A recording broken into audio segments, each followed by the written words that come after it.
Barack Obama's speech wasn't even the worst part. Barack Obama's speech wasn't even, I mean, it was bad, but it wasn't even the worst part. It was kind of pathetic. It was kind of sad. But what we really found out, the truth about Kamala Harris's campaign and how bad it is in the, I guess it would be the after party. I don't know what it was. I don't know if it may have been before the speech. I don't really even know. But Barack Obama was caught on camera talking to a group of young black men. And when I say talking to, I mean lecturing them and blaming them and saying they're the reason why Kamala Harris is behind in the polls and they got to get off their butts and do something. Communities is that we have not yet seen the same kinds of energy and turnout in all quarters of our neighborhoods and communities as we saw when I was running. Now, I also want to say that that seems to be more pronounced with the brothers. Barack Obama saunters into the back room, gathers a group of young black men and says, listen, there is not the same kind of enthusiasm and excitement and turnout for this campaign as there was when I was running. And that seems to be most prominent with the brothers, meaning young black men. And so Barack Obama, being an old black man, is going to come in and tell these young black men they better vote for Kamala Harris or else. He's going to sit there and lecture them as to why Kamala Harris is better for young black men than Donald Trump, when Barack Obama has done absolutely nothing for young black men except lecture them. And Donald Trump did everything for the black community. He did everything for the black community, the Latin American community, the Caucasian community, the Asian community, the Jewish community. Everybody was better under Donald Trump. Everybody got a tax break under Donald Trump. Black, white, Hispanic, Asian, doesn't matter. If you paid taxes, you got more money back. If when corporations were forced to bring their jobs back and they got massive tax benefits from as a result, a lot of those corporations paid their employees back. And a lot of those employees were young black men. The cost of gasoline was down. The cost of food was down. It was easier for a young black man or any man to buy a home during Donald Trump's presidency. Now it's damn near impossible. And what do we have? We got a middle-aged black woman as vice president. But Barack Obama is angry that the enthusiasm for this middle-aged black woman isn't there among the young black men in the community. And he's going to tell them what for. When you have a choice that is this clear, when on the one hand you have somebody who grew up like you, knows you, went to college with you, understands the struggles and pain and joy that comes from those experiences. He's had to work harder and do more and overcome and achieves the second highest office in the land. No, I can't even anymore. I couldn't even imagine being one of these young black men sitting in this room watching Barack Obama say stuff like, "Witcha," which he did. He's like, when the choice is so clear. Oh, is it? Is it so clear? When the choice is so clear, here's a woman who came from where you came from, who knows what you know, who went to school. Witcha? Is Witcha a word? Isn't Witcha a city in Kansas? Oh, wait, that's Wichita. She went to school, Witcha. Kamala Harris is pushing 60. These kids are like 20-something. They didn't go to, none of these kids went to school, which Kamala.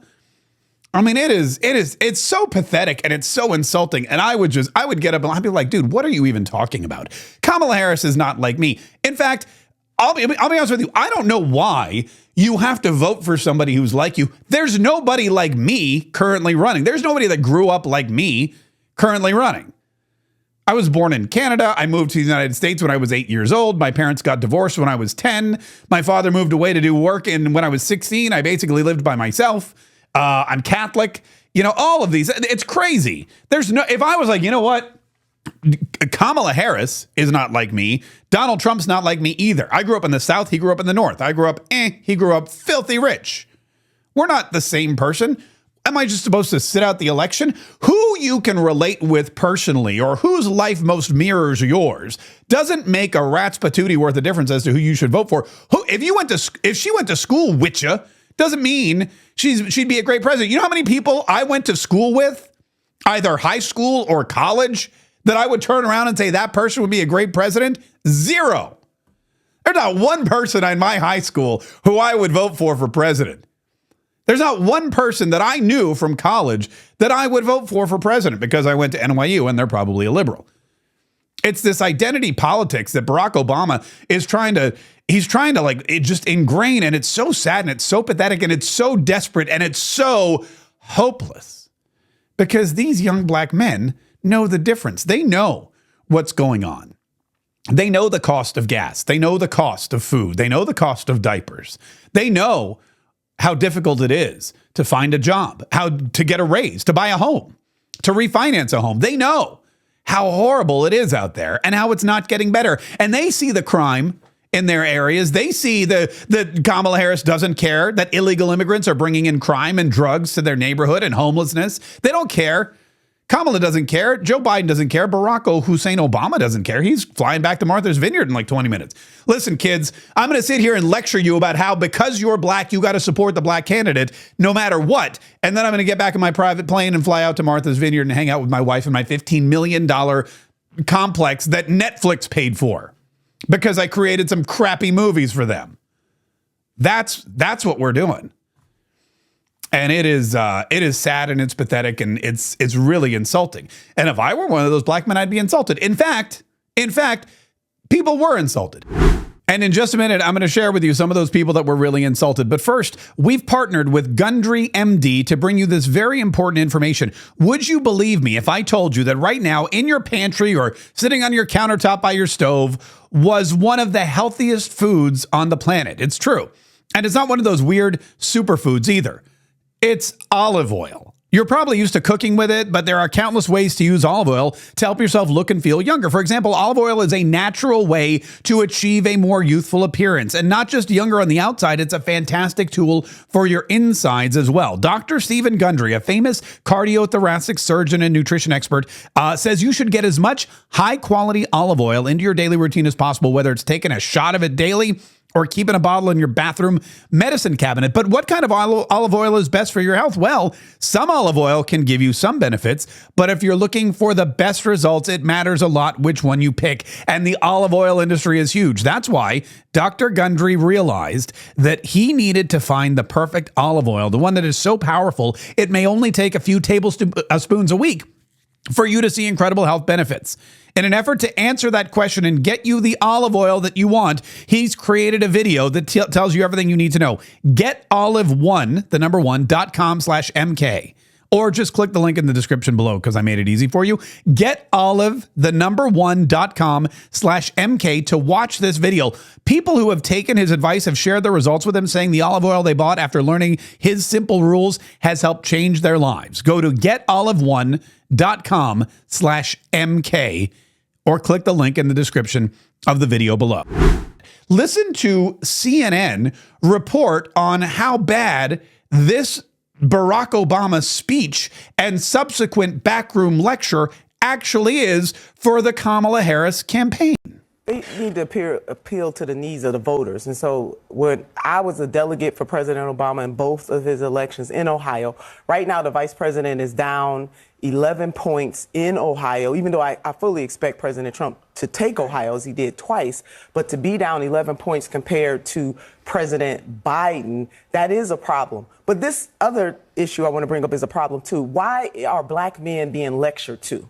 Why are black men being belittled in ways that no other voting group? Now, a lot of love for former President Obama, but for him to single out black men is wrong. And some of the black men that I have talked to have their reasons why they want to vote a different way. And even if some of us may not like that, we have to respect it. So unless President Barack Obama is going to go out and lecture every other group of men from other identity groups, My message for Democrats is don't bring it here to black men who, by and large, don't vote much differently from black women.